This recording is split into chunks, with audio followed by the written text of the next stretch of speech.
How to sign up for DeepSeek AI account on Windows. It's a very simple and a quick process, so let's get started. First thing first, head over to your preferred web browser. Let me move into Google Chrome. Once you're in this page, in the source bar, search for DeepSeek AI. Head over to the very first site. It will be landing you on this official site of DeepSeek AI. Once you're in this page, now what you want to do is tap on Start Now. It will be landing you on this page where you will be able to enter your login credential and log into your account, and also sign up for your account. In this page, you can see the option where it says Sign Up. Click on it. Now you have to fill up some of the information. Enter an active email address.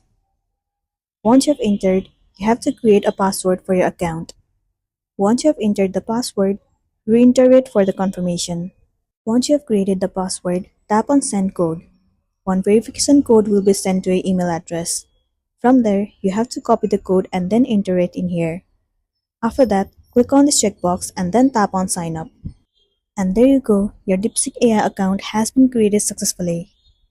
Now you can use this tool anytime you want to, and then you'll be good to go. So that's all for today, and this is simply how you can sign up for DeepSeek AI account on Windows. Make sure to smash the like button and consider subscribing to our channel. We'll see you in the next one.